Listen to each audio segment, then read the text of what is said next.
Ogun ara ẹni, ogun ara ẹni. Self-battle is difficult to conquer. Ẹ jẹ́ ká rọra ṣe torí ọjọ́ ẹ̀san. Ogun ara ẹni, ogun ara ẹni. Self-battle is difficult to conquer. Ẹ jẹ́ ká rọra ṣe torí ọjọ́ ẹ̀san. Mo fẹ́ dolówó, ilé ayé ló mọ̀. Mo fẹ́ dọlọ́lá, ilé ayé ló mọ̀. Ohun ọwọ́ mi ò tó, má fi gọ̀gàn fà á. Ẹ jẹ́ ká rọra ṣe nítorí ọjọ́ ọ̀la. Ogun ara ẹni, ogun ara ẹni. Self-battle, very difficult to conquer. Ẹ jẹ́ ká rọra ṣe torí ọjọ́ ẹ̀san. Ikú odò, ìyá máa pọ́n mu wẹ́ o. Ikú ògùn, ìyá máa pa kíkanjú.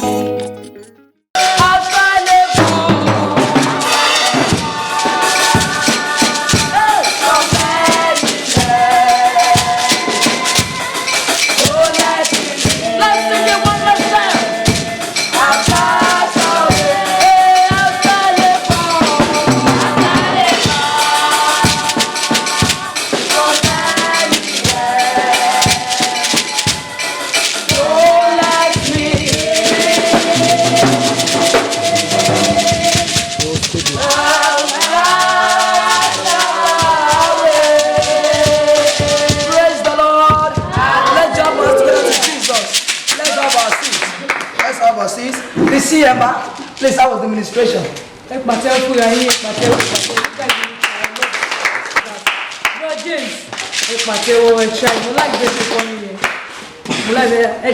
Arrangement on your shimalo. I'm a course elementa. Bro James Makoko Bedala Coco, then you got my Beleke Jitoku. Then I'm a solo in Lemeji. Ejo, and it's a Biori and Morai. After Imeji, I'm a chorus again Lemeji. Then I'm a to solo again. After that, full program was Sister Kemi. Yes, Woman suggested we are the last one, the Capone a cappella. A cappella, that is a very good suggestion. Joma, take notes. That means last chorus meta. About to call Lemeji with beats. Last one and Nilo beats you a cappella. And full program was Ankara was black and blue Kampala. Black and blue prepare our sea level. Sister Kemi, offering. Then I will take the praise and worship. In backups, prepare Ryan program here. And what else? But Sam, keyboard. Yes. Yeah, as a body arrangement on your show, excuse me. But Sunday service, I show them out. About the program not just Friday. I'm also uniform them out for Sunday. Eja prepare our dada for Friday. Yellow shekoko and eja tete day. E mo pe àwa ni on bo wa ba. Eja múra dada. Ọlọ́run ma ràn wá lọ́wọ́ lórúkọ Jésù. Yes, so nípa aṣọ táwọn lọ south yẹn. Mo ti ṣẹ̀ṣẹ̀ so ton se mo ní a ma wọ Kampala wa. Okay. Blue and black. Tafola ejo lead one prayer. Let's try to Father, in Jesus' name, as we are going into your presence,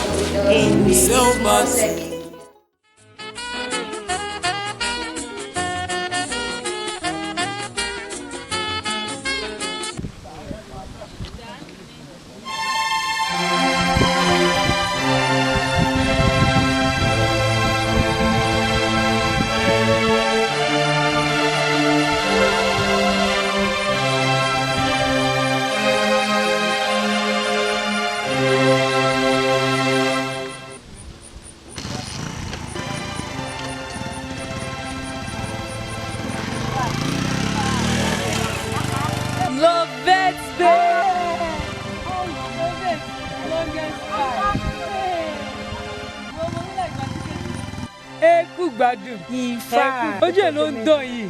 Ìfà. Báwo ni fámìlì ńkọ́ iṣẹ́ ńkọ́? Iṣẹ́ wà, ìwọ ńkọ́, ọkọ ńkọ́, iṣẹ́ ńkọ́. Ilé wà, iṣẹ́ wà, Dèjì ńkọ́, báwo ni? Kí ló ṣẹlẹ̀? Dèjì ló pè bẹ́ẹ̀ yẹn, èmi àti Dèjì ò fẹ́ra mọ́. Kí ló dé? Oh, even one of my crew member ni Dèjì fẹ́. Irọ́ o, ṣé kò mọ̀ pé ẹ fẹ́ ra ni? Ó kúkú mọ̀ pé à ń fẹ́ra. Crew member mi yẹn ló máa ń sọ fún mi, ẹ má fẹ́ Dèjì o. Gbẹ́kọ̀lẹ́ ó rìn. Mo fi kọ́lẹ̀ mo kúkú mọ̀ pé ó rìn. Dèjì báyìí. Àṣọ ń fọ bẹyìn jẹ mí léṣu pásítọ̀ mi wá sọ fún mi pé ẹ dáríjì wọn kinní kan mo sọ fún ọ̀kan ṣayé yìí o bóyá ayé mi ni màá ti dáríjì. Tẹ́sí bá dáa ni ẹṣin lèèyàn máa ń tún gùn náà ọkùnrin orí bákan náà try another one. Tóyin ló bá mi báyìí Ṣọlá praise ìgbà yẹn kàn Ṣọlá praise ìyá. gbẹ́kọ̀lẹ̀ ó ń kí ẹ. òkè tó bá ní kí n gbé. Hello mo sọ fún yín pé mò ń bọ̀ ẹ dúró dè mí mò ń bọ̀. Má bínú jàre wọn lára wọn crew member mi ló ń pè mí a ní outing ni.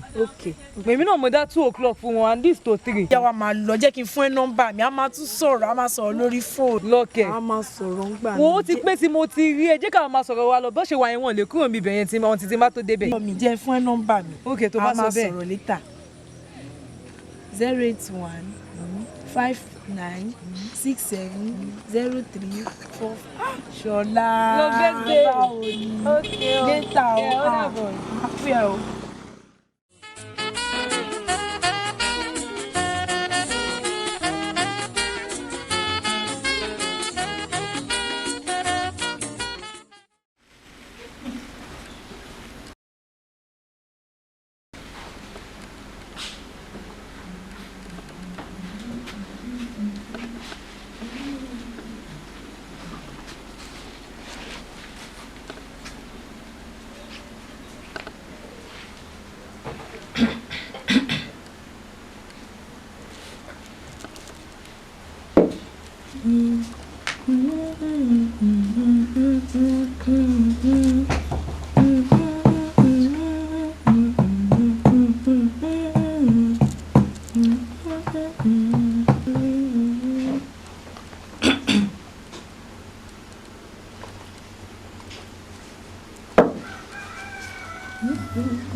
Yes, sani ẹ wọlé. Àlàáfíà fún nílé yìí o. Àlàáfíà fún ẹni tó ń bọ̀ o. ACM. Bro James, àlejò lágbo gbà yìí o. Ẹ ká sọ ẹjọ́ kò. Àmọ́ wọ́n máa pé nǹkan tó máa bọ̀ ní. Àbẹ́ mi ṣe surprise fún yín ni. Kí ni màá fi ṣe yín lálejò báyìí? Ṣé ń gbọ́ CM? Àlejò fi ti báwo ṣáà wá wà ní àlejò ni. Tá bá fẹ́ jẹ kọ̀ọ̀kan, a máa lọ sí kitchen láti get in tá máa jẹ. Bẹ́ẹ̀ni, ẹ kú tí ẹ mọ̀ pé mi ò tiẹ̀ fi oúnjẹ ṣeré tèmi. Ẹni tẹ̀yìn méjèèjì rí oúnjẹ yìí náà ni àbí náà. Ká má fọ̀rọ̀ lẹ̀ sọ̀rọ̀. Báwo ni ibi tẹ́ lọ? Ẹja ni àbí akàn? Akàn ni o. In fact, nígbà tá a máa dé ọ̀dọ̀ Mega 99, ọgbà àtọwọ́ tẹsẹ̀ ni. Invitation tá a mú lọ, ọgbà ni, ọ̀nà àwọn bọ̀. Because tí mo like Mega 99 fún nìyẹn. The man is too humble. Tí gbogbo olórin bá lè dàbí ìwú wọn, ayé yìí kò bá ti rọrùn. My CM, òótọ́ ọ̀rọ̀ lẹ sọ. In fact, mo ti ń look forward láti mọ man yẹn. Ìgbà tí mo máa ń lé ní, wọ́n tiẹ̀ gbà wá tọwọ́ tẹsẹ̀ lẹ́sẹ̀kẹsẹ̀ ló ti ní káwọn guys wọn bá get soft drink tá a máa mú. In fact, wọ́n ṣe wá lálejò. Ìyẹn náà dáa. Ṣé mo even sọ fún ẹyin ojú Jésù? Òun náà dé promise pé òun máa wá fún program wa. Mo dẹ̀ tún ní nǹkan mi tí mo fẹ́ bá yín sọ. Ọlọ́run even pè yín wá. Ṣé ẹ máa yàn fẹ́ Jésù? Yes. Why not? Ṣé mo ṣe Of course now. àyànfẹ́ Jésù? Ọdún ni wọ́n ń ṣàìmọ̀ fọlọ́kọ. In fact, kọ́ bí oyún inú nípa àyànfẹ́ Jésù. Ó máa rí òun wípé ọdún ni wọ́n ń dá ọmọ àbí CM. Bẹ́ẹ̀ni gbogbo programs wọn tá a máa wò lórí TV station gbogbo ẹni mo máa ń gbádùn in fact 12 records wọn ló wà lọ́wọ́ mi. a jẹ́ pé ẹja ńlá ni àwọn wá gbé nìyẹn o. ẹja ńlá gidi gan ni. ẹ mọ̀ pé tó bá máa invite àyànfẹ́ Jésù fún program ẹ̀ á ti fún ní notice 6 months before the program.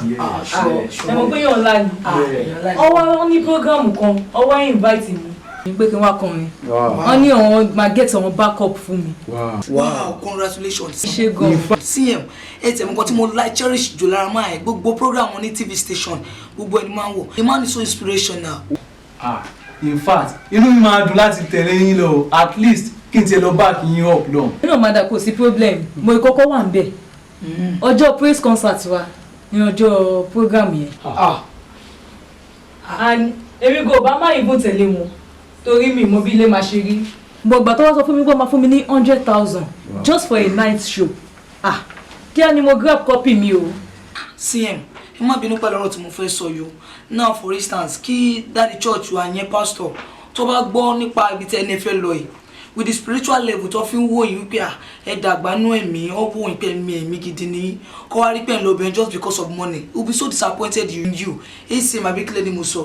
CM ṣé ọmọ pé ilé máa tẹ gbogbo sólò nú orin yẹn ni abẹ tí ó expect wa ká tún ṣe padà ló máa rehearse ni. ACM ẹ mọ orin kọ Mr. James ẹ̀yin náà ẹ good nínú orin kíkọ tí èyàn ò bá lè gbé solo ẹ jẹ́ kí àwọn tó lè kọrin púpọ̀ ní choir group ẹ pé anybody kọ́ lead solo ṣé tí n bá sí ń bẹ̀ tí ẹ lè kọrin ni. but CM ọ̀rọ̀ yẹn má bínú ó sọ sí ni lẹ́nu ó buyọ̀ sí o èyí sóòrè kò ṣe kúnlá iyọ̀ rẹ̀ kò ṣe tú dànù 100,000 lẹ́sọ̀ lóòótọ́ but program church ẹ̀rẹ̀ mọ̀ pé ẹ̀kan lọ́dún la máa ṣe é. òwe má bínú. well Jane pastor gbà o wọn ò gbà o nǹkan tí èmi máa ṣe ni mo ti sọ yẹn 100,000 á sọ̀rọ̀ ń pa èyí. bá lọ báyọ̀ kan ní ṣọ́ọ̀ṣì kan fún mi 50,000 lásán ẹjọ́ tá ló máa fún mi. ẹ̀wọ̀n mẹ́wàá ni mo rí 100,000 for a night ṣé mo bí mo ṣe survive ni for a night 100,000 ẹni kì í máa lò. but orin tí máa ń bù kan bẹ́ẹ̀ mo ti ń rè á sí i.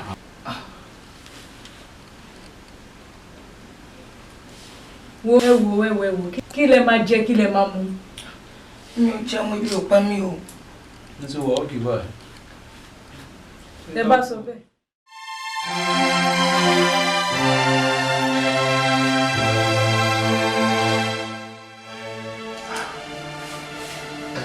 Ṣọlá báwo ni gbogbo rẹ̀ ṣùgbọ́n ṣé ò sí tí a ò rí yín nínú program nínú concert tá a ṣe kọjá kí ló ṣẹlẹ̀. mo lọ fún program kan ni wọ́n invite mi síbi kan pé kí n wá kọ mi àná dẹ̀ ni wọ́n máa fún mi ní 100,000 fún ọjọ́ yìí nìkan. 100,000 fún yín nínú program ṣé ẹ dẹ̀rọ pé nǹkan tẹ̀lé ṣe díẹ̀ dàṣà tẹ́ ẹ dẹ̀ mọ̀ wípé ẹ̀ẹ̀kan lọ́dún ni program yìí la máa host ẹ̀ ó dẹ̀ jẹ́ program tó jẹ́ pé ó máa ń milẹ̀ gidi tá a máa invite so many people wá ṣùgbọ́n ẹ̀kú jẹ́ pé ilé máa ṣe gbogbo eléyìí ẹ̀ dẹ̀ mọ̀ bẹ́ẹ̀ lè ṣe wà important tó nínú program yìí ní kwaya wa mẹ́ẹ̀ ní gbogbo ẹ̀ wọ́n forí gbára wọn ní orin onítùmọ̀ gbogbo ẹ̀ wà fún kò tẹ̀ dára rárá ṣe kò jẹ́ yìí ṣe kẹ́ ṣerú ẹ̀ ẹ ò bàtẹ́ tí ń rí àsìkò tó wá jẹ́ pé nígbà tó yẹ kẹ́ ẹ gba ìyìn orí yìn lẹ wá fi nǹkan kékeré tẹ́ fi bàjẹ́ mo wà disappoint gan ó dùn mí gan mi ò respect ẹ̀ sí yín ẹ̀yin tá a fi ń joyè àwòrán tẹ́lẹ̀ gbádìyẹ kí wàá ní kókó yín nínú ìjọ ẹ wá sọ pé wọ́n fún yín ní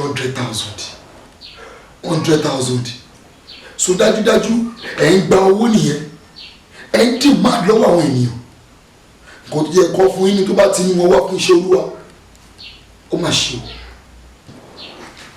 ẹ wá gbọ́ o gbogbo ìgbìmọ̀ ìjọ àti èmi náà àti foríkorí àti sọ̀rọ̀ papọ̀ pé láti òní lọ àti fún yín ní 6 months suspension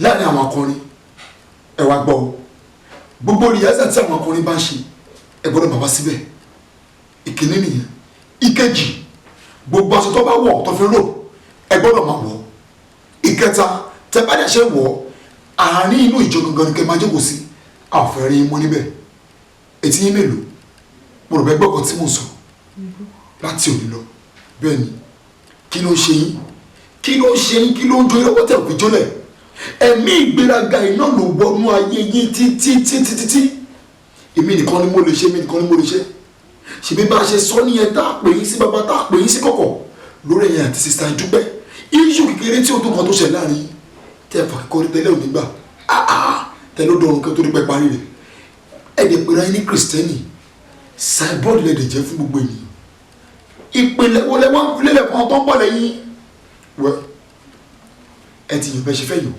ṣùgbọ́n èmi ò ní gbà torí wípé ohun èlò tó lọ́lá ni àṣà kọ́ nínú bíbélì wípé tí àwọn ènìyàn tí wọn bá lè yìn mí èmi ò sì gbókúta dìde ẹ wá tẹ bá sọ wípé ẹ ò lè ṣe bó ti tàbí bó ti yẹ Ọlọ́run yóò fẹ́ lómi rọ̀pò nínú iṣẹ́ yìí àwọn tó lè ṣe tọ́lẹ̀ tó bẹ́ta yín ọkúnlẹ̀ orí ọ̀fẹ́ àti àánú rẹ̀ nígbà tẹ́lú bẹ́ẹ̀ wà nínú pòsíṣọ̀n yìí ẹ wá gbọ́ gbogbo igi tí ó bá so èso bíbẹ́ la ó bẹ̀ wọ́n a ó sì sọ wọ́n sínú adágún iná tí ó bá fẹ́ kó ṣẹlẹ̀ sí ẹ padà ẹ lọ wá ọjọ́ Ọlọ́run kẹ́ ẹ gbà àwẹ̀ kẹ́ ẹ sì gbàdúrà nínú 6 months suspension tẹ́wà àjẹ́bẹ̀ kó má dàgbé kan mi omi máa tẹnu bọ̀ ìpínlẹ̀ rẹ̀ fún yín ẹ wá gbọ́ ẹ wo ẹ lọ gbọ́ nǹkan ara ẹni wí nínú ayé yín self battle. ẹ ṣe sá kí lẹ tún fẹ́ jẹ́ sọ fún yín ègé gbàtọ́ jẹ́ ń gbègbà tí mo fẹ́ lọ fún program yẹn mo ti sọ fún àwọn ìtajọ́ ń ṣiṣẹ́ papọ̀ acm mọ̀ ń pa ẹ̀ bro james mọ̀ ń pa ẹ̀ mo sọ fún everybody mo dẹ̀ ti pín duty yẹn fún wọn bí ó ṣe máa ṣe mi ò ní láti wá tún bá yín ègé àǹtí ọ̀rọ̀ sista Dúpẹ́ dájú tó bá jẹ́ ìníṣẹ́ lè gbárù ẹ̀ bẹ́ẹ̀ ni tó bá jẹ́ ìní ẹ̀ lè gbárù ẹ̀ gbogbo ẹ̀ náà lè máa fi ní èèyàn nínú fùfù ogun ara ẹni ò bẹ́ẹ̀ mi jà. Stasola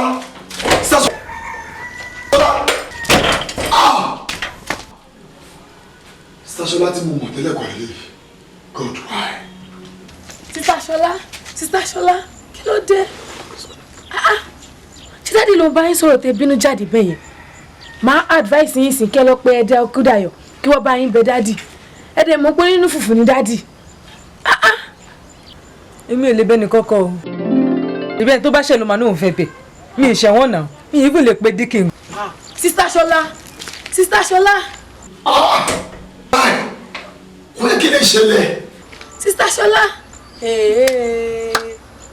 inú sista yìí máa le o bẹ́ẹ̀ ni ìjà wọn àti sista Dúpẹ́ ó kọ́ wọn ní pé kò ní tán nínú wọn ó mà ṣe o. ọmọ tí bàbá bá fẹ́ òun ni bàbá bá wí. Ogun ara ẹni self battle is difficult to conquer ẹ jẹ́ ká rọra ṣe torí ọjọ́ ẹ̀san. Ogun ara ẹni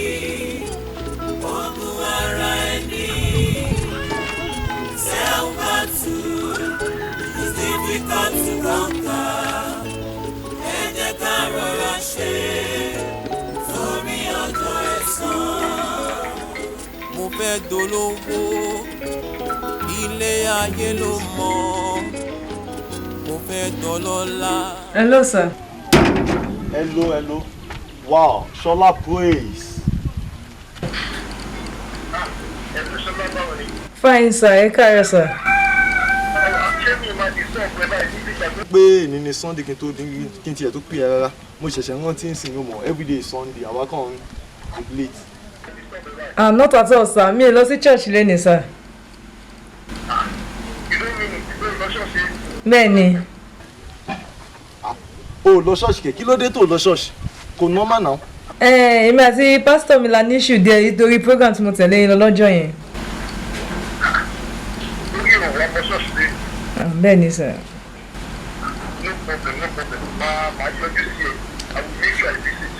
okay sir mama expecting.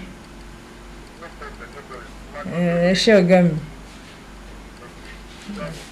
ọ̀gá mi sir. ẹ ṣé sir.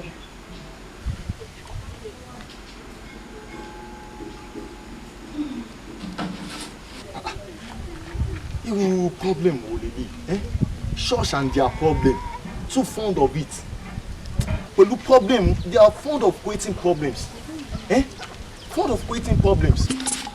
Ogun ara ẹni, ogun ara ẹni. Self-battle is difficult to conquer.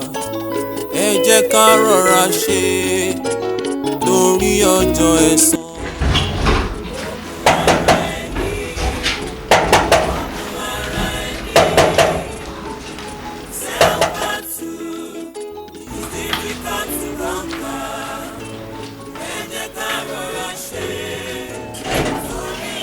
Ọjọ́ mi sà. Shola praise. Ẹ̀ka Idán. Shola praise. ọ̀gá mi. A mighty musician. Not just mighty but talented. Thank you You sir. are wonderful. Yes sir. Báwo wà everything? Báwo ni things? Ọlọ́run. Báwo ni ogun nǹkan? Báwo ni business? Bless God. Kí ni màá wá jẹ báyìí kí màá fi ṣe náà lè dùn? Oúnjẹ o tí ẹ kọ́kọ́ fi ti oúnjẹ sẹ́gbẹ̀ẹ́ kan. Ọkọ̀ tí à ń sọ lórí fún ọjọ́ Sunday òun gbogbo ló ṣe kókó. Ọkọ̀ pípa ayé mi kí ló tó ń ṣẹlẹ̀ gbogbo sọ fún mi. Ọ̀gá mi bí mo ṣe máa rí nìyẹn program tí mo tẹ̀lé yín lọ. Pásítọ̀ mi ló pè mí ní church ọdọ yìí ti ń da gbogbo ẹ̀bọ̀n yẹn nítorí program tí mo tẹ̀lé yín lọ lọ́jọ́ yìí. The other program. Òun náà ni nígbà wọn fún mi ní 6 months suspension. 6 months suspension tó ń bọ̀ wá program kan. Kí ló dé? Ọkùnrin màá máa wọ uniform màá jókòó sí àárín congregation màá wá fúrí àzá mi ní kọrin kí. For 6 months. For 6 months. Sorry to say àpàníbá sọ yín yẹn o. A talented musician like you kọ́ ní kẹ́ jókòó sí àárín ìjọ for 6 months wọ́n fẹ́ bá yé yín jẹ́ ni. Ẹ wo I don't know the reason most of our pastors nowadays they are self-centered. Ìmọ̀tara ẹni nìkan ó ti bà yé wọn jẹ́. Ohun tó mọ̀ nípa àwọn nìkan. And the Bible even says the talent of a man will surely make a way for him. Your talent is not making a way for you. Now look at your pastor. Ìgbà tó yìí kò sọ̀rọ̀ wọn tán èmi kò work out ni. That's it. That's it. Even my pastor, my previous church, pastor mi, òun náà try irú nǹkan bẹ́ẹ̀ the same thing ó try pẹ̀lú mi. Wọ́n ní kí n má gbé gbá, tí má gbélé, wọ́n ní kí n má gbé, tí má lọ sí wọ́n ní kí n má lọ sí ṣọ́ọ̀ṣì nígbà ẹ̀jẹ̀ lọ́bọ̀ wọ́n máa ní no. But èmi jára mi never gọra mi rí.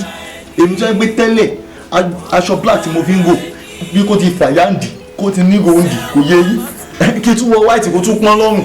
But look at me now. Tó bá ń wo 1 to 10 best musicians in Nigeria, I will surely be there. Tẹ́ bá débi àyànfẹ́ Jésù, tẹ́ bá débi is the glory of God. Tani mo ṣì tí ó gọ́ra mi síbẹ̀ yẹn níṣẹ́ òbí àwọn máa wà ní position tí mo wà yìí. Ẹ wo èmi mi ìfigbá ń kọ́ gọ́ra mi. Just like a brother in my previous church also. Bọ̀bọ̀ yẹn máa ń lu gángan, his name was Daniel.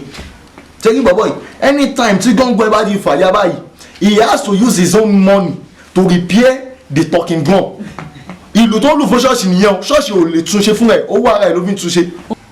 Mo kọ́ tó ṣẹlẹ̀ ni ní same church yìí mo ti lose admission mi rí nítorí 10,000 naira kò sí anybody ní church tó lè support me with 10,000 naira. That's it. You have to fight for your right yourself. Even the Bible, during the time of John the Baptist, the kingdom of God suffered violence and the violent take it by force. You have to fight this battle yourself. Èmi ibù ti sọ fún wọn tó bá tún rí ẹsẹ̀ mi church yẹn kọ́ gé dànù. That's it. Mi ò débi bẹ̀rẹ̀ mọ̀ kí ni mo tún wá ń bẹ̀. That's it. Nísìnyí tẹ́tí wá tẹ́tí conclude tẹ́tí jára yín báyìí tẹ́tí gbìyànjú tẹ́tí pinnu tẹ́tí decide láti jára yín tán. So mo máa introduce yín pẹ̀lú mọ́ àwọn top musician in Nigeria. Ọ̀gá mi ẹ ṣé sà. Kò tọ́ pé ẹ ṣé o. Ẹ wò ẹ ti rí Tọ́pẹ́ Àlàbí rí.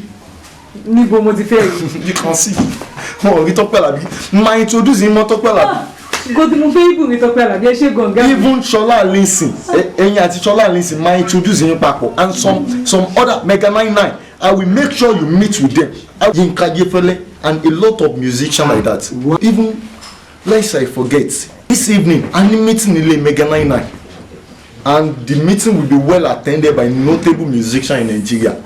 Even Frank Edward is coming, Nathaniel Bassey and a lot of people like that. Do you understand? So tó bá busy jù ó yẹ máa like kó tẹ̀lé mi kájọ lọ. Mi ṣe kọ́kọ́ lé bá ẹ jẹ́ máa tẹ̀lé yín lọ sọ́dọ̀ yín tó bá dẹ̀ ti di ìrọ̀lẹ́ àmàjọ máa lọ papọ̀. Yíyan ò possible yẹn o lè tẹ̀lé mi lọlé.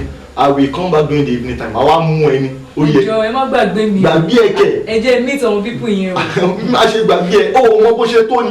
Àwọn èèyàn ń kó ẹ̀jẹ̀ gan. ṣọ́ọ̀ṣì tó wà yẹn kò dá fún ẹ ó yẹ kó jára ẹ jù bẹ́ẹ̀ lọ àwọn èèyàn ti gba tiẹ̀ gan ju gbogbo yẹn lọ ó yẹ. kí ló wà lé. kí lè fẹ́ jẹ. ṣé ohun tí máa jẹ wàá ṣe fún mi. mo ṣẹ̀ṣẹ̀ sí ọbẹ̀ kan tán ni ọbẹ̀ ẹ̀gúsí yẹn bad gan. orí ẹ pé bí ìwà mọ̀ nǹkan tí wọ́n bá fi jẹ́. ọmọ Ìbàdàn ni mí ó yẹ wàá lọ wo àmàlà dúdú tó bouncing tó wà òkè ó yẹ tí wàá kọ pẹ̀lẹ́ ọbẹ̀ ẹ̀gúsí yẹn tó sàn yẹn tó bá dẹ̀ lẹ́nu tó wà òkè mi ẹ̀ máa yìí. ẹ má wọrí ọ̀gá mi nìyí ìyẹn kéré ní nǹkan tó rí wa lè ṣe. ó yẹ pé má wọrí wọ́gán wàá jèrè wa nínú iṣẹ́ ìránṣẹ́ you are still going to higher ground you are international level àwọn pásítọ̀ tó ń sọ kàtìkàtì leave them kàtìkàtì wo náà sọ God will surely make a way your talent will make a way ìgbà tó ti gò pọ̀ máa yé ẹ tó ti gbà láti gò pọ̀ máa yé your talent will definitely make a way for you no ní problem kẹ̀ ìwọ ṣáà gò pọ̀ máa yé káyé náà gò pọ̀ mọ́ ẹ kẹ́bí ti jẹ́ máa jọ mọ́ra wọn that's the code ó ṣe jàre Ṣọlá praise èèyàn mi tó ṣú ọ.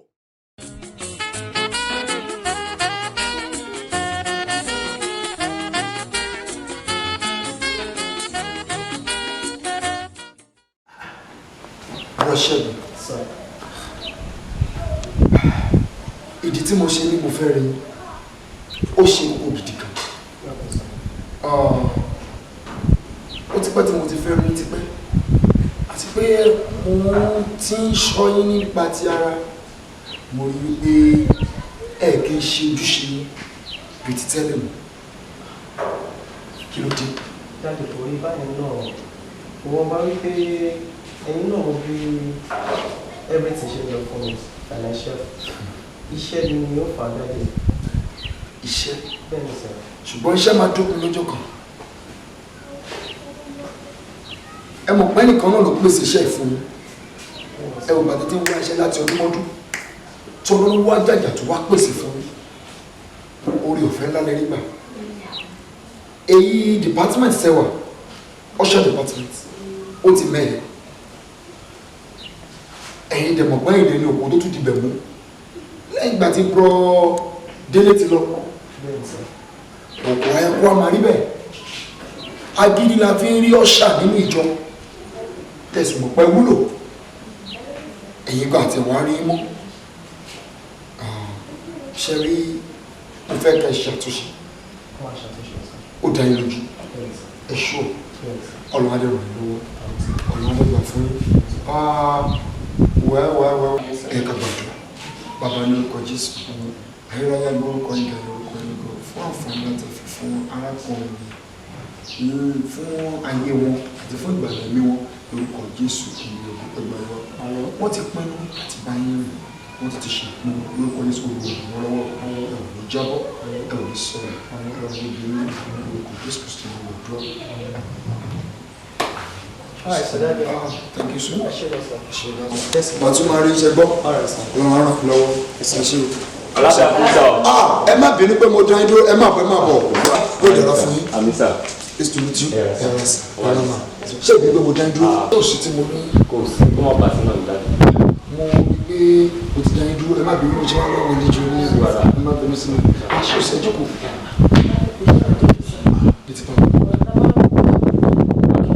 Ìṣòro tó sọ̀rọ̀ àlàyé. Bàtà lọ lójú ọ̀nà náà kan. Àwọn arákùnrin kan àti arábìnrin kan wọ́n máa ń gbọ́ bí mọ́tò accident. Mọ́tò accident? Ó dáadáa ó lágbára gan ni. Bàtà máa súnmọ́ bẹ̀ pé ká rescue rẹ̀. Bàbá discover pé arákùnrin rẹ̀ ti kú. Kúkẹ́? Ó ti kú. Arábìnrin kan tó wà lẹ́gbẹ̀ẹ́ wọn nìkan lára pé ẹ̀mí ṣì wà lára wọn. Ẹ̀mí ṣì wà lára ẹ̀. Ẹsẹ̀kẹsẹ̀ láti tí lọ́sọ̀ lọ sí hospital. Hospital. bẹ́ẹ̀ ni sà. Wọ́n ti lọ́sọ̀ lọ sí hospital. Hospital gbọ́dọ̀ wà. Bright clinic lọ́wọ́ sí. Bright clinic. a try láti get àwọn family wọn ààrẹ nìkankan so gbàtà máa wo bọ́ọ̀sì ni la rí id card so address id card yẹn address church wọn ló jẹ́ ká wá sí. Ok, address tẹ̀lé nínú id card yẹn ló fi gbé yín débi ló dà fún yín. Ẹ kí ló wà ní kí ló ń kọ́ ẹ̀yìn gbọ́n nínú id card yẹn gan? Kí ló ń kọ́ ẹ̀yìn nínú id card yẹn? Ṣọlá Praise. Ṣọlá Praise. Òun wà ní id card yẹn. Bẹ́ẹ̀ni. Ẹ jọ jẹ́ kí n. No. Ẹ ti mọ̀ wọ́n sà. Kò lè ṣẹlẹ̀. Ṣọlá Praise. Bẹ́ẹ̀ sà. Mẹ́gbà church yìí. Ṣọlá Praise. ẹ̀jọ̀ ìgbàlẹ̀ lásìkò ṣẹlẹ̀ ìrọ̀lẹ́ yìí ló ṣẹlẹ̀. No. Kẹ́lẹ̀ tètè wá nǹkan ṣe sí náà la ṣe sáré wá sáwọ̀. Bẹ́ẹ̀ ni sá. Ẹ wo ẹ jẹ́ mi lẹ́sìn. Hospital bó lọ wà? Bright Clinic ni sir. Bright Clinic. Ọ̀dọ̀ sadly òun náà ni kò kọ́ méjì. Ok, máa bá yín níbẹ̀. Máa débẹ̀. Ẹ má pẹ́ dájú. Ẹ má pẹ́ sá. Ẹ ṣé gan. Thank you so much. Ẹ ṣé gan. Bẹ́ẹ̀ ni nǹkan tó ṣẹlẹ̀ kó dáa ó ní gan. My God. Shola praise.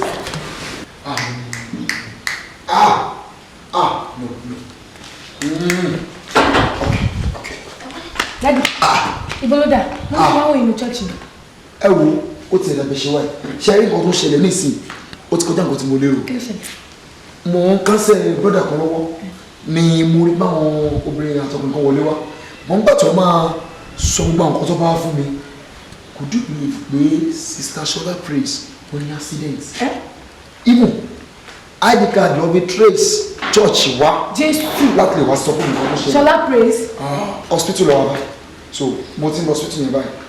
Hospital wa ń dẹ́dí báyìí. Orúkọ hospital ni Bright Clinic. Bright Clinic. Tó wà ní apá ibi ìsàlẹ̀ ibẹ̀ yẹn kẹ́lẹ́ mọ̀ pé ní àbá ìkọ́jú ni kọ́lọ́run ṣàánú. Nísìnyí ẹ máa ṣe nǹkan fún mi. Ẹ fara balẹ̀. Ẹ máa lọ organize àwọn prayer warrior. Wọ́n á máa fi ẹ̀mí gbàdúrà. Mo lọ wọ́n máa jẹ ìgbà ẹjọ́ tó lọ́wọ́. So gbẹ́tẹ́ iná bá ṣe tán ẹ̀rìn ojú sí ibẹ̀ ọ̀nà àwọn ọ̀pọ̀ lórúkọ Jésù àwọn olùdá jẹ́ ẹ̀gbọ́n rẹ̀ èmi lọ fún ti. Shola Praise. Shola Praise. Ogun ara ẹni, ogun ara ẹni. Self-battle is difficult to conquer.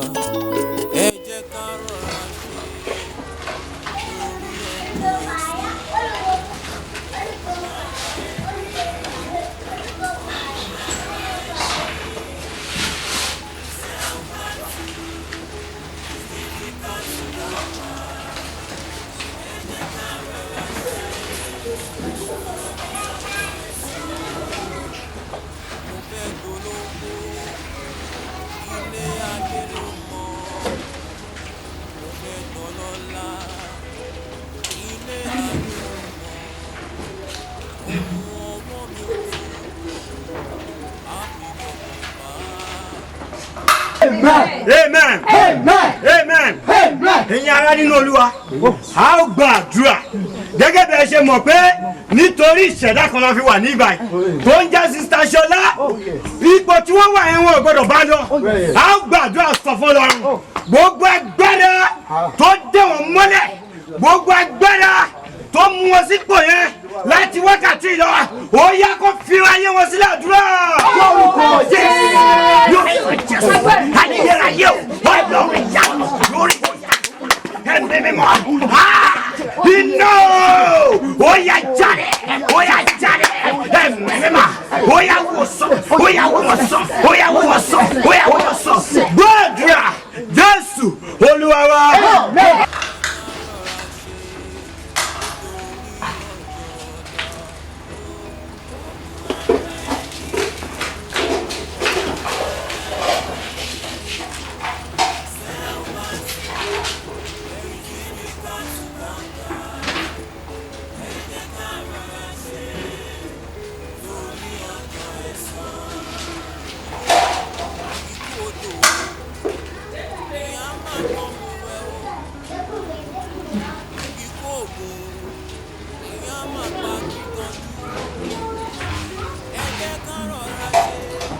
At 9.3.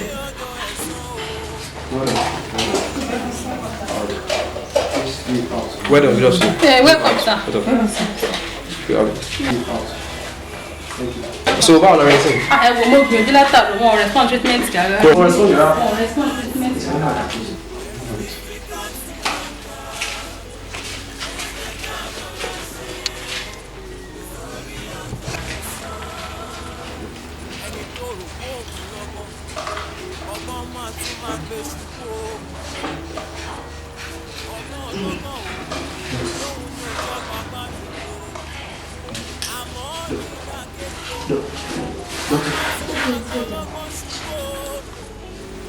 Ó gba àdúrà ẹ gbọ́ ìyànra ipá kan ló wà kéde nínú omi gbọ́sà agbára ńlá kan wà tó jí òkú dìde agbára yẹn ló ń pè báyìí a ó sọ fún Ọlọ́run agbára ńlá tó jí òkú Lásárù ní ọjọ́ kẹrin ó yá agbára náà sọ̀kalẹ̀ kó mú wọn lára dá àdúrà. agbára náà ó yá mú wọn lára dá mú wọn lára dá ayérayé ó yá ṣiṣẹ́ ìyanu ṣiṣẹ́ ìyanu ṣiṣẹ́ ìyanu ṣiṣẹ́ ìyanu ṣiṣẹ́ ìyanu ṣiṣẹ́ ìyanu ṣiṣẹ́ ìyanu ṣiṣẹ́ ìyanu ó ṣe bàbá gbọ́dúrà Jésù Olúwa wa. Yes, sir. We tried our best. You have to take heart. Yes, sir. Take heart. But God loves her more. She has gone to rest in the place of the Lord. Yeah. Oh!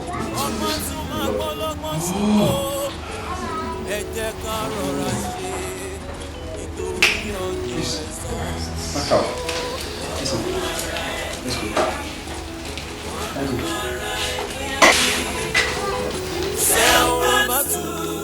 Very difficult to conquer. Ẹ jẹ́ ká rọra ṣe sórí ọjọ́ ẹ̀san. Sí nǹkan tí a máa ṣe sí nǹkan tó máa ṣẹlẹ̀ ti ṣẹlẹ̀ sá ó ti rí bẹ́ẹ̀ we said àkọ́kọ́ tí ò lè ṣẹlẹ̀ sí you just have to take out a dẹ̀ ti sọ ọ̀pọ̀lọpọ̀ ọ̀rọ̀ nínú ọ́fíìsì wọn bẹ̀rẹ̀ mo lérò pé ó yé yín dáadáa. ó yé mi orílẹ̀ yé mi gidi gan. So no problem sir. So ẹ sà ẹ máa ní láti ṣe àwọn preparations kan láti wá gbé àwọn body yẹn láti gbé body wọn because wọ́n ń try láti hinder àwọn láti àwọn kan. a máa ṣe pápá. No problem sir. Sorry for the loss sir. Thanks so much. God bless you sir. God bless you. Sister Shola.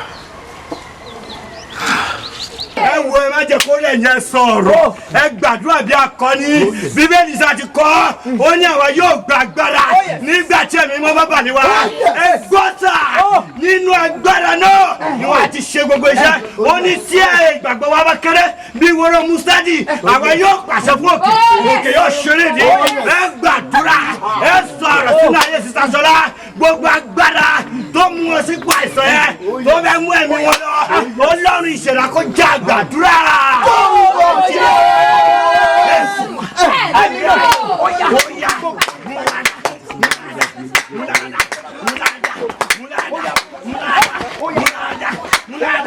Gbàdúrà Jésù Olúwa wa.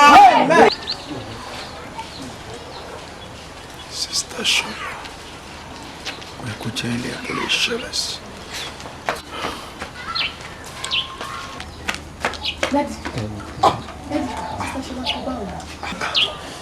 àfi sọ̀rọ̀ bí wọ́n bá ṣe rí nìyẹn could you believe pé we lost her.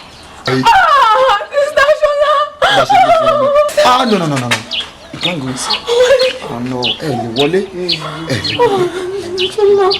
ṣe rí látìgbà tí mo ti rí pé tí ó ṣojú mi pé Sister Shola ti kú lóòótọ́ wọ́n ti kú ṣùgbọ́n ẹ̀mí kan tàn mí wá ó sọ fún mi pé Sister Shola ò kú àyè ni Sister Shola ṣì wà ẹ fọkàn yín balẹ̀ ẹ má ti pariwo pọ̀kọ àyè ni Sister Shola wà but àwọn prayer warrior tí mo ní kí n bá mi organize nǹkan. Mo ti organize wọn dájú. Mo ti organize wọn dájú. ẹ ṣọ Bẹ́ẹ̀ni sá, mo ti organize wọn. mo lọ́wọ́. Bẹ́ẹ̀ni sá. Let's go. mo ń pariwo àjọ parí arúgbó ọjọ́ máa fi Bẹ́ẹ̀ni sá. ẹ má bẹ̀rù ẹ jẹ́ àlọ́ kan ẹ jẹ́ ẹ jù.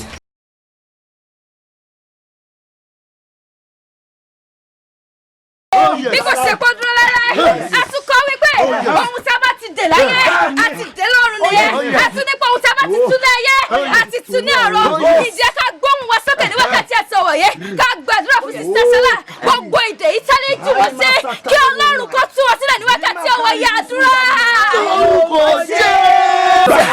láti lè pẹ́ sí gbogbo ẹ̀mẹ́rìnmọ́ ó yà tó wọn sílẹ̀ láti kọ́ pẹ́ ohun tí a bá ti dè láyé wọ́n ti dè ní ọ̀run oníkà kọ̀ọ̀kan yóò ṣe káwá àbá yóò rí ní orúkọ Jésù ẹ̀mí mímọ́ ó yà tó wọn sílẹ̀ tó wọn sílẹ̀. Olúwa wa oníṣègùn yàwá yẹyẹ akalibusu.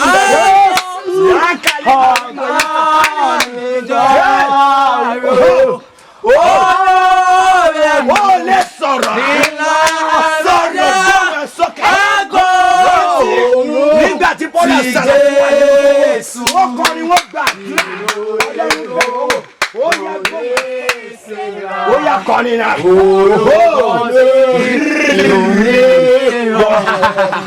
Orin tó lójó lọ́dẹ Jésù Jésù. Yes.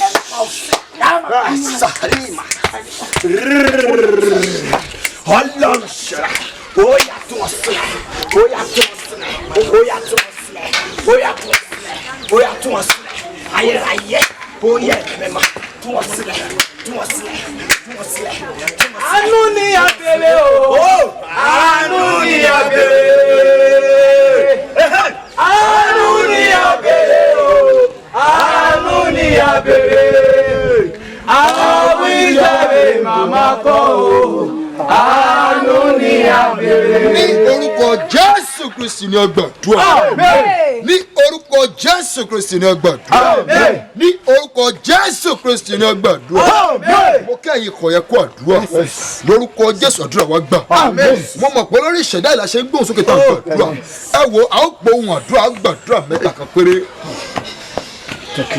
Àwọn ẹ̀mí tí ń dúró ti ní lẹ́bọ̀ ojú ọ̀nà tọ́láwọn ò ní jẹ́ kí sista Ṣọlá kọjá ẹ gbọ́rọ̀ Olúwa lónìí ilẹ̀ ńlá gbé yín ó yá gbé sókè kan sọ́ọ́dí àdúrà.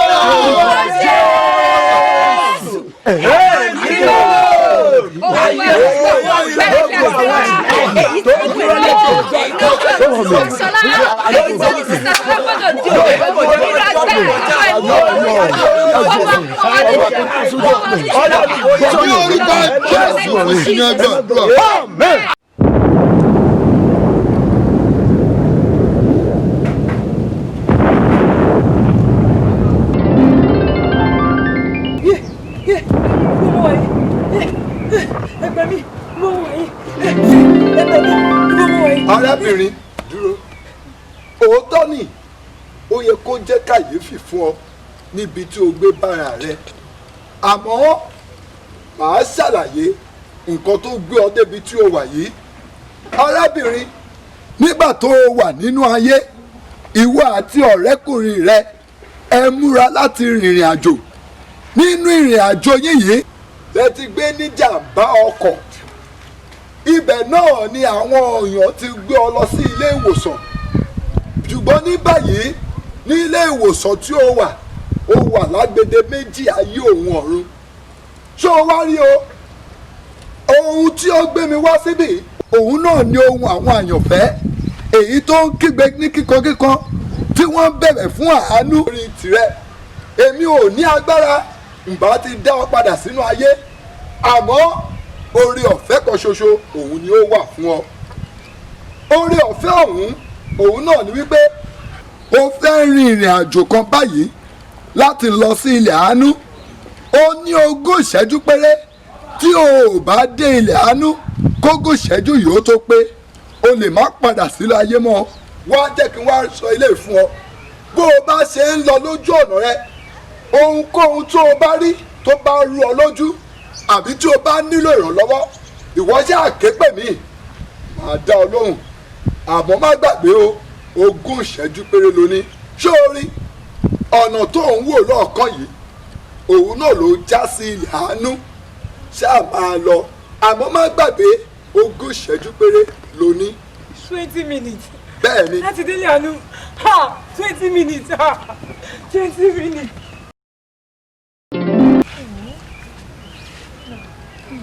$20 minutes. 20 minutes. 20 minutes. 20 minutes. 20 minutes. 20 minutes. 20 minutes. 20 minutes. Tombe! Tani wọ́n. Èmi ni ẹ̀mí ìgbéraga tí a ti yàn tí ẹ́ mo sì ti bá ìrìn àjò ẹ láti kékeré wá títí di àkókò yìí. Ó jọmọ ní láti délé àánú. Ilé kọjá. Ilé àánú wo? kò síbi kankan tó ń lọ àjọ máa wà níbí báyìí ni. Dání wọ́gọ́dẹ̀ tó ń dí mi lọ́nà. Ó fẹ́ mọ ẹ̀mí ni ẹ̀mí ìgbéraga. Mo dẹ̀ ti ń lò ẹ́ o rí ní àwọn iṣẹ́ tó ti tọwọ́ ẹ̀ bàjẹ́.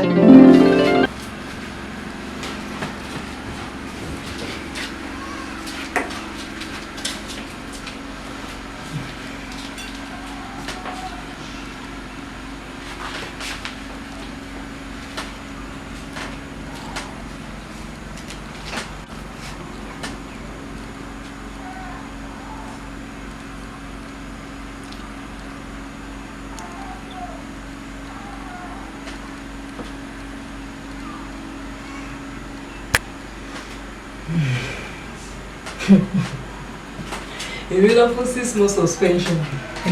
Pastor yẹn even funny. Èmi Sister Shola praise. Ó downgrade ni. Ní ẹ máa wò, bóyá èmi ni máa lọ bẹ̀ wọ́n, àbọ̀ wọn lọ́ máa wá bẹ̀ mí. Màá rí bó ṣe máa ṣe. Ṣé ní bóyá yẹn? Káyìn manage gbogbo wọn kò sí ìyìn tó mọ rí compose láàrin wọn. Ẹ̀nà bá ní tó kọrin lọ́wọ́ máa wọn mí máa lọ off. Gbogbo program tó máa ṣe mí náà ni mo máa help wọn. Wọn sanwó fún mi sí ètò náà wọn fún mi 6 months suspension.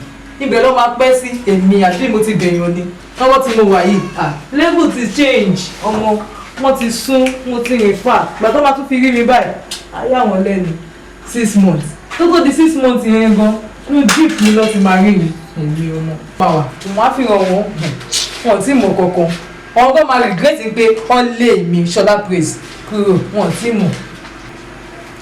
Àmọ́ iye churches tó ń wá pé kí wọ́n ibò máa kọrin church ọ̀hún sọ́tọ̀ máa sọ monthly salary fún mi mo ò dáhùn torí pé kí ni mo fẹ́ ṣiṣẹ́ fún Ọlọ́run wọn yàn kan wá tún sọ fún gbọ́n fún mi 6 months suspension tó yá kọ́ lọ jẹ́ abeg láti wọn máa nìyẹn.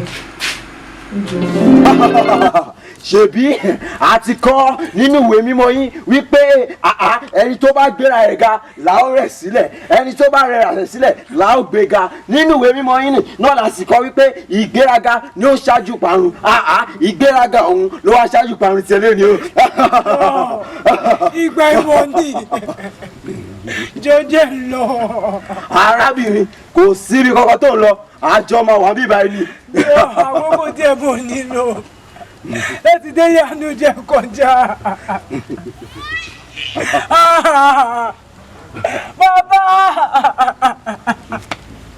Bàbá!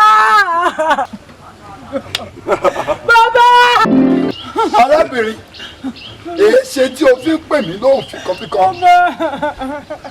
Ẹ̀wọ̀n ẹni tó dí mi lọ́nà yìí. Ẹ̀mí ìgbéraga. Ẹ̀mí ìgbéraga. Kí ló tún wá dé ojú ọ̀nà ọmọbìnrin yìí? Ẹ̀mí ìgbéraga. O rí ibi tó sún mi dé ni ìgbéraga pọ̀ fún ní gbogbo nǹkan tó máa ń ṣe a máa fi ìgbéraga hàn a ti yàn mí tí a sì jọ máa wà ní.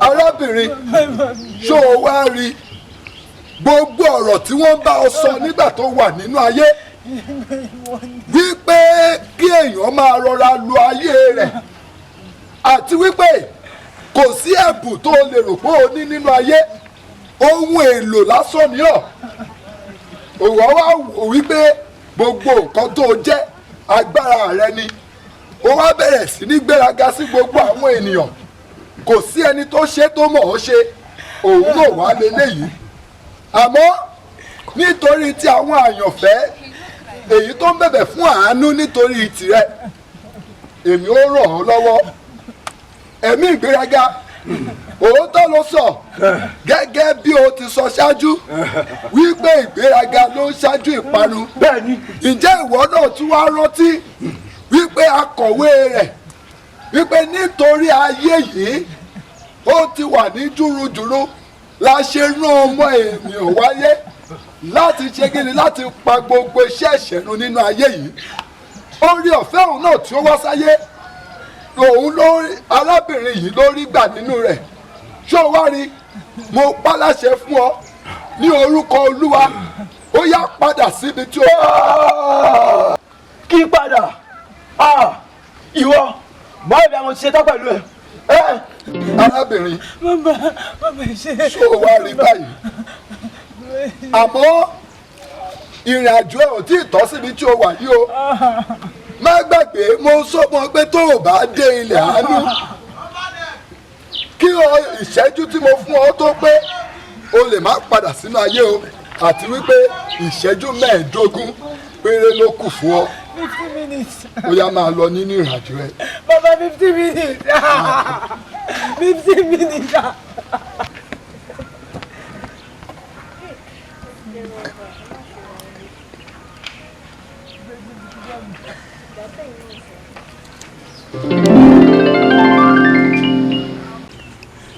Minutes.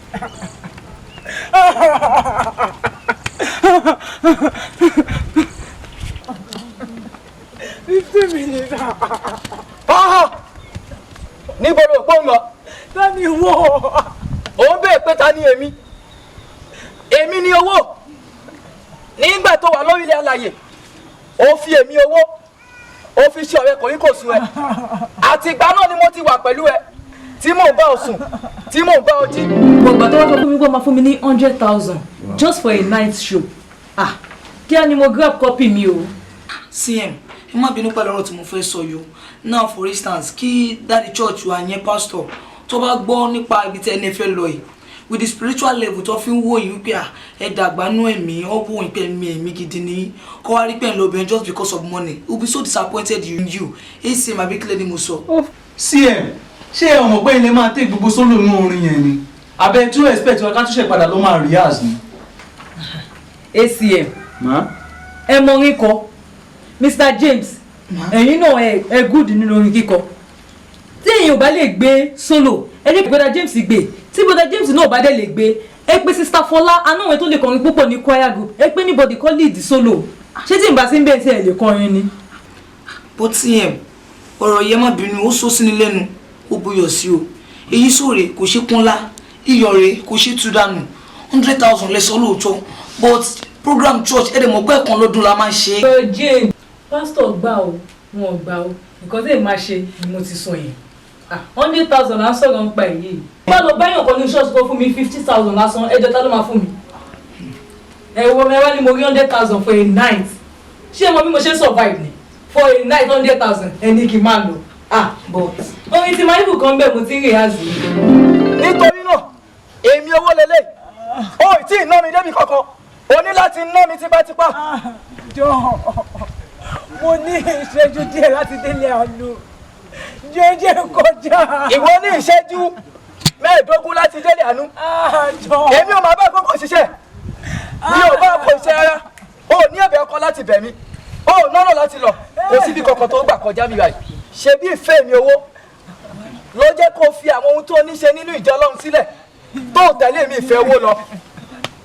Jọ ìgbà ìmọ̀ ni jọ jẹ́ kọjá. Kọjá lọ síbo. Mo ní ìṣẹ́jú 15 láti dé. Ìṣẹ́jú 15 èmi ò bá àkókò iṣẹ́ rárá ibi ìbá ìlà ọjọ́ wà tí áńgẹ́lì ikú tí yóò fi wá ṣèdájọ́ lórí ayé rẹ̀. Bàbá! Bàbá! Bàbá! Kí ló tún dé? Bàbá ẹtúwẹ̀lẹ̀ lọ́nà mi. Ẹ̀mí owó. Ẹ̀mí owó. Bàbá. Kí lárábìnrin yìí ṣe fún ọ tó jẹ́ kó lọ nínú ìrìnàjò rẹ̀? Aláṣọ àlà, òun jẹ́ yín ti gbàgbé nínú ìwé mímọ́ ni wípé ìfẹ́ owó ni gbòǹgbò ẹ̀ṣẹ̀ tẹ́yìn gbọ́kọ́ fún ara yín mọ̀. Arábìnrin, ẹni a wí fún ọba jẹ́ ó gbọ́. Ọgbọ́n ìgbà ìmọ̀ ni. Sọ́ọ̀rí, èmi ò ní àlàyé kankan láti gbà láti ọwọ́ rẹ wá. Ohun tí màá sọ fún ọ, gbogbo owó tó o fi làálàá rẹ kójọ nínú ayé, ǹjẹ́ o lè kó nínú rẹ̀ wá láti fi tú áńgẹ́lì owó lójú bóyá jẹ́ kó o kọjá. Bàbá mi ìbomọ̀ mi ti mú wa bàbá ó mà ṣe o eléyìí á jẹ́ àríkọ́gbọ́n fún àwọn ènìyàn bíi tirẹ̀ áńgẹ́lì owó òótọ́ ló sọ àmọ́ ìwé mímọ́ ọ̀hún ló tún kọ wípé owó ni kẹ̀kẹ́ ìrere lóòótọ́ lárábìnrin yìí nílò owó láti fi ṣiṣẹ́ ìránṣẹ́ tí a gbélé lọ́wọ́ ṣùgbọ́n ọ̀nà tí ò tọ́ òun ni ó gbà wá owó òun lẹ́yìn mọ̀ wípé làálàá ẹ̀dá kọ́ ni owó láyé àfi ẹni tí Ọlọ́run bá fún ní ìsinmi tí ó ti fi àlùbáríkà sí iṣẹ́ rẹ̀ áńgẹ́lì owó ṣé o rí wàá wá tì torí tèmi báyìí wàá kúrò níwájú arábìnrin yìí kí o padà síbi tí o ti ń bọ̀ nítorí kíni eléyìí tí ìwọ ń wò yìí ó ti rí àánú gbà kò kì í ṣe ẹran rẹ mọ́ ó yá padà síbi tí o ti ń bọ̀ arábìnrin ṣó o wá rí báyìí ibi tí ìfẹ́kùfẹ́ ìfẹ́ owó bá ọ dé àmọ́ mo ti sọ ṣáájú fún ọ nítorí ẹkún tó ń sunkọ́ ló gbé mi wá o ṣùgbọ́n nítorí àwọn àyànfẹ́ èyí tó ń pariwo kíkọ tí wọ́n ń bẹ̀bẹ̀ fún àánú nítorí tiẹ̀ ní báyìí ìrìn àjò ò tí ì tọ́ síbí o ó kù ìṣẹ́jú mẹ́wàá péré fún ọ má gbàgbé pé mo ti sọ ṣáájú tó o bá délé àánú kí ìṣẹ́jú mẹ́wàá ọ̀hún tó pé o lè má padà sínú ayé mọ́ o sórí ọ̀nà ibi tó ń lọ rèé. Bàbá tẹ́mi ni. ìṣẹ́jú mẹ́wàá péré ló kù fún ọ. Tẹ́mi ni sá.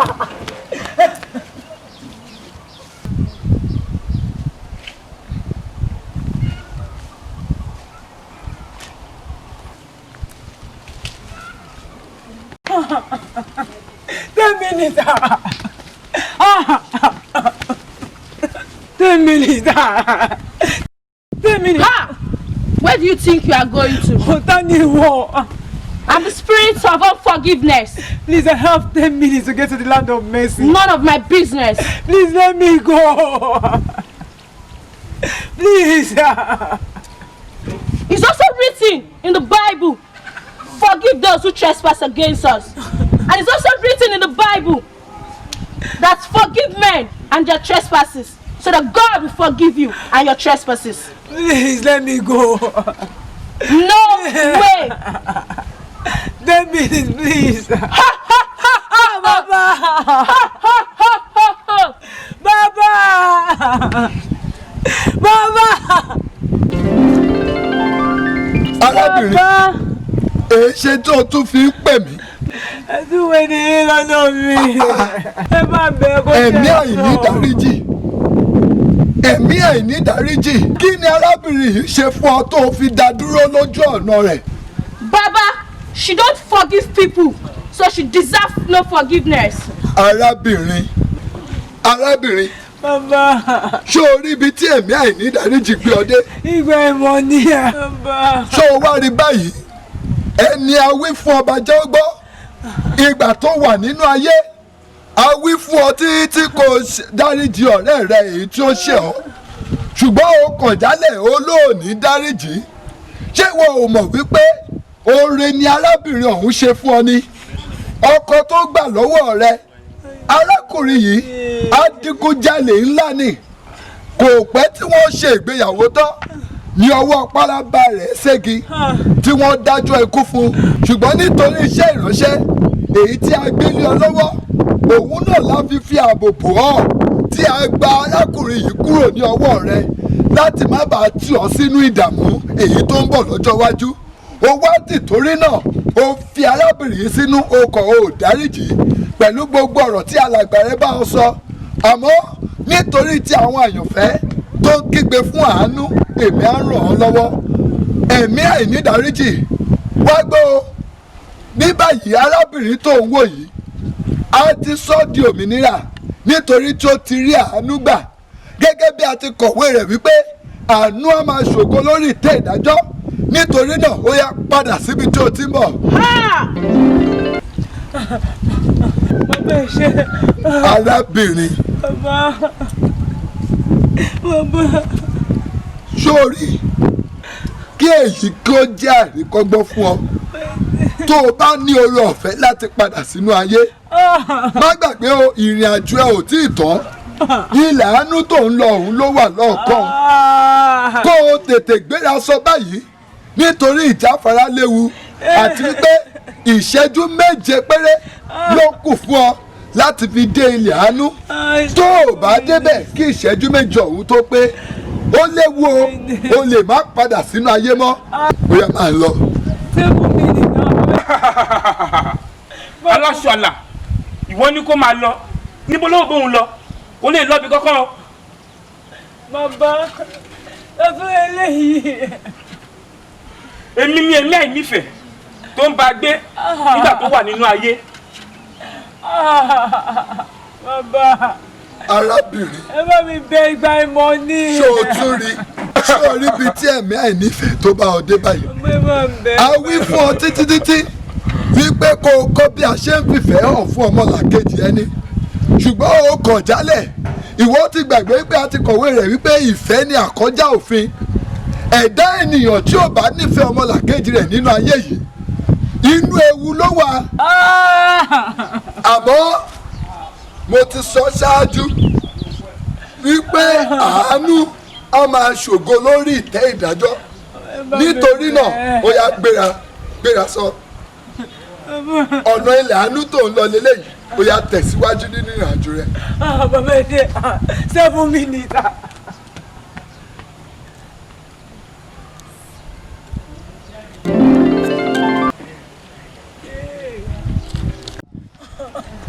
Seven minutes. 7 minutes. Dání wọn náà. Jọ̀ọ́ jẹ́ nkọjá. Ó jẹ́ kí kọjá. Olúwa ṣàánú fún mi. Bàbá. Arábìnrin. Bàbá. Èé ṣe tó tún pè mí. Bàbá. Arábìnrin. Ẹ̀wọ̀n ni yìí lọ́nà mi. Mo ìkọ́ tó jọ mí lójú bẹ̀ ni pé a jọra wa. Ìyí tí wọ́n jọra wa wọ̀ tí mò ń sọ náà lòun náà sọ. Bàbá ẹ bá gbé kó jẹ́ ń lọ. Arábìnrin. Bàbá. Ṣé o rí ẹ̀mí tí ìwọ ń wò yìí? Òun ni ogún ara ẹni. Nǹkan tó jẹ́ pé gbogbo nǹkan tó wà lára rẹ pátápátá ló wà lára ẹ̀mí yìí nítorí kíni ogun tí ìwọ ti ká lára rẹ fi ọwọ́ ara rẹ gbé kalẹ̀ òun náà ni ogun yìí èyí tí ń ṣe ogun ara ẹni àmọ́ arábìnrin mo ti ń jáde sí ọ láti ràn ọ́ lọ́wọ́ látàárọ̀ ṣó o rí èyí tí ó mọ̀ yìí èmi ò lágbára lórí rẹ nítorí kíni a fún mi lágbára lórí ogun tí ènìyàn bá fi ọwọ́ ara rẹ̀ dá sínú ayé rẹ̀ nǹkan kan tó kù fún ọ tó lè ṣe ni wípé kó o mọ bí wàá ṣe fẹ́ tí wàá tù lójú láti lè jẹ́ kó o kọjá àti wípé ìlànà òun lélẹ́yìí ṣùgbọ́n tó o bá fẹ́ láti lè fún ọ lọ́nà á léwu púpọ̀ o ìṣẹ́jú méjì péré òun ló kù fún ọ ìbádá tó o bá lè bẹ́ kó jẹ́ kó o kọjá.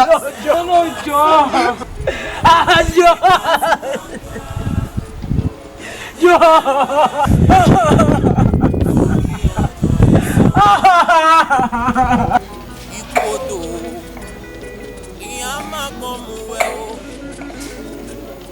Ikú ògùn ìyá máa gbọ́n mu wẹ̀ o. Ẹ jẹ́ ká rọra ṣe lórí ọjọ́ ẹ̀san. Lórí ọjọ́ ọ̀la ni ó.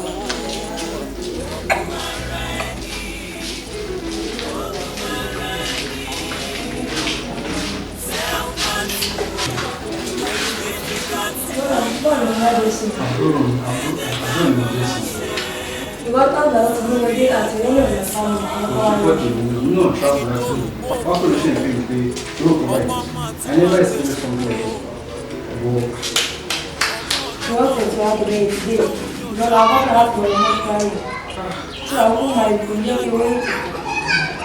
àti arrange àwọn brother mi ti ní mọ́tò so ẹ má wọ́n wọ́n ìfẹ́ ní ìfẹ́ sí ìbámu ọmọ ọ̀tá ìmọ̀ ṣe bọ̀ ṣé mo lè ṣe.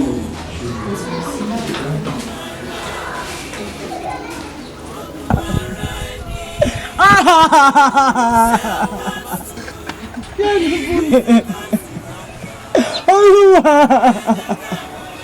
ṣàánú fún mi àánú ẹ̀ mo bẹ̀bẹ̀ fún jẹ́ kí n lọ sílé àánú ẹ̀ mo bẹ̀bẹ̀ fún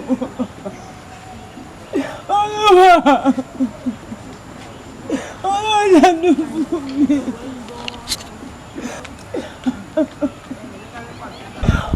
Ṣàánú fún mi. A ní ẹ̀ lànà fẹ́ni tó ń bẹ tán pè mí já. Rí màrí mà. Àwọn sókè ọgbà. Ọ̀rọ̀ àánú ẹ ò lè sọ̀rọ̀ kó mọ̀ wá sí ìmúṣẹ. Ó yá lọ ṣe àṣepé lórí ayé Sista Ṣọlá.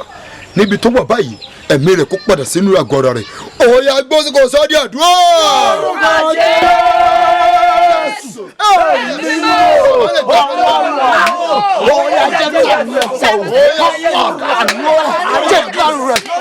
Ọlọ́run máa jẹ́ wo ọlọ́run àgbo tí kàbí ẹ̀kọ́ jẹ́ kó fún ọ jẹ́ kó fún òru èyí ayé sàṣọlá jẹ́ ká lò fún ọ jẹ́ kó fún òru ọlọ́run máa jẹ́ wo àánú rẹ̀ jọ fún ọ nínú ayé sàṣọlá jẹ́ kó fún ọ jẹ́ kó fún ọ amen.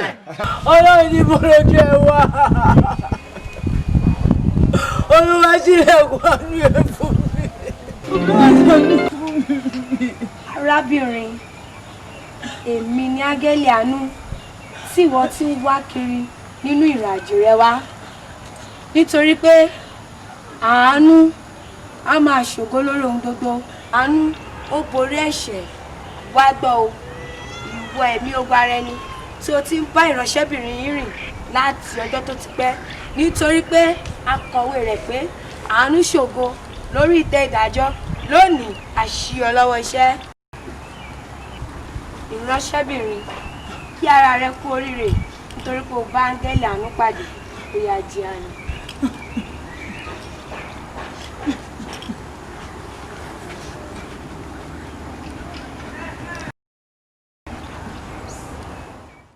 Bíbélì sọ̀rọ̀ kan tó yẹ mí. Wọ́n ní ó sọ fún Mósè, wọ́n ní sọ fún àwọn ọmọ Ísírẹ́lì, wọ́n ní ogun tẹ́yìn rí ó ní kí yóò rí mọ́. Èyí tó túbọ̀ sí wípé ètò sọ́lọ́ ní àṣẹ ọ̀run gan. Lórúkọ Yésù kò ní yípo padà. Gbàdúrà kan tó kù. Wọ́n sókè wá gbàdúrà. Ṣé o lè gbàdúrà? Ṣé o mọ̀ pé ká tó bá ń nà ẹ̀yẹ kan ètò kù títa ni? Títa ni. A ò gbọ́dọ̀ lose Sista Ṣọlá. Ẹ̀mí Ọlọ́run fi yé mi wípé Sista Ṣọlá ò kú. Àyè ló wà. Olúwa fi àmì hàn. Gbọ́n sókè wá gbàdúrà. Ya mama rulinda ya masutali adaba. Wà gbọ́n sókè wá gbàdúrà. Ọlọ́run Ẹlẹ́dùmarè. Dìde náà wá gbára ẹni pèlè tàdé. Ó yẹ wá fi àmì hàn. Fi àmì hàn.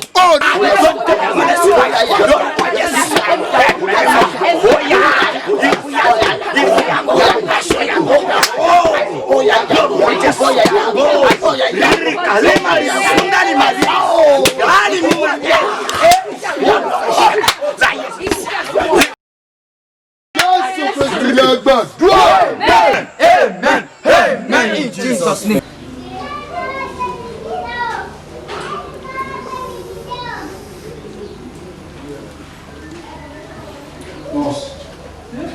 Wọ́n mí. Irú mímú ènìyàn láti gbà ó. Nọ́ọ̀sì wọ́n mí sẹ̀. Wọ́n mí sẹ̀. Wọ́n mí sẹ̀. Dọ́kítọ̀! Dọ́kítọ̀! Dọ́kítọ̀! Ẹ̀dá ọ̀mí. Dọ́kítọ̀! Dọ́kítọ̀! Wá. Wọ́n àpò ní ṣẹlẹ̀. Calamity. This must be a miracle. Yes. I can't believe this is happening. Yes. This is wonderful. This is wonderful.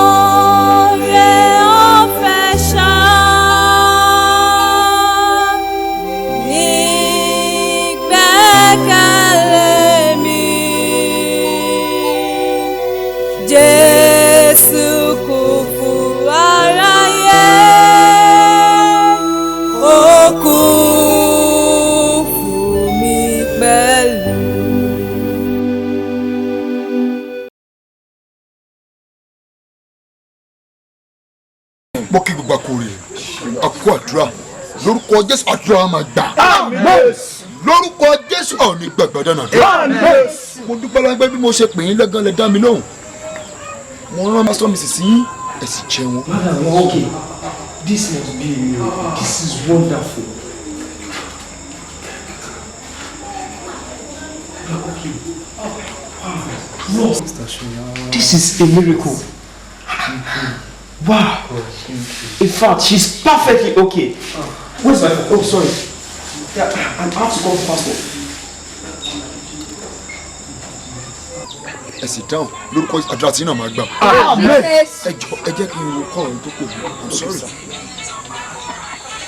Pastor Mrs. ṣé lè believe pé gbogbo ènìyàn doctor ló pè. This is Pastor Biko.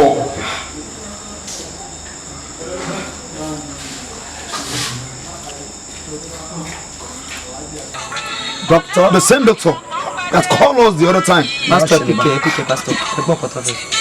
Hello. Yes, hello, sir. Yes, doctor mo sọ̀rọ̀. Kí ló ṣẹlẹ̀, doctor? Sister Ṣọlá ni o. Sister Ṣọlá. Kí ló ṣe wọ́n? Yes, wọ́n ti jí o. Ẹ ṣe bí? No. Wọ́n ti jí. It is a miracle, indeed a miracle. In fact, ẹ gbàgbọ́ àdúrà yẹn ti gbà. Yes o. Ẹ ń bọ̀ sínsìn. In fact, mo máa expect ẹ sínsìn ẹ. Kò sí problem. Ọlọ́run ló ṣe. Praise the Lord! Hallelujah! Praise the Lord! Hallelujah! The mighty Jesus! Hallelujah! Doctor, ẹ wo, a ṣẹ̀ṣẹ̀ mọ̀ pé Jésù ní agbára lóòótọ́ ni. It is God, it is God. Kò sí ohun tí Ọlọ́run ò lè ṣe. Amen, yes sir.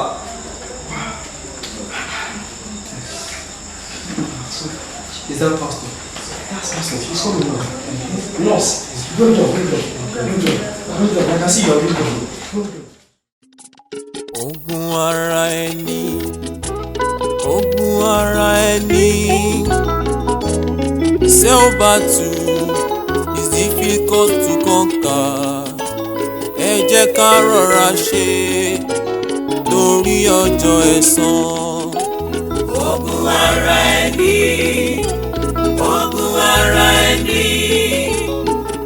self-battle is difficult to conquer. Ẹ jẹ́ ká rọra ṣe torí ọjọ́ ẹ̀san. Mo fẹ́ dolówó, ilé ayé ló mọ̀. Mo fẹ́ dọlọ́lá, ilé ayé ló mọ̀. Ohun ọwọ́ mi ò tó, má fi gọ̀gàn fà á. Ẹ jẹ́ ká rọra ṣe nítorí ọjọ́ ọ̀la. Ogun ara ẹni, self-battle very difficult to conquer. Ẹ jẹ́ ká rọra ṣe torí ọjọ́ ẹ̀san. Ikú odò ìyá máa pọ́n mu wẹ́ o. Ikú ògùn ìyá máa pa kíkanjú. Ẹ jẹ́ ká rọra ṣe torí ọjọ́ ẹ̀san o.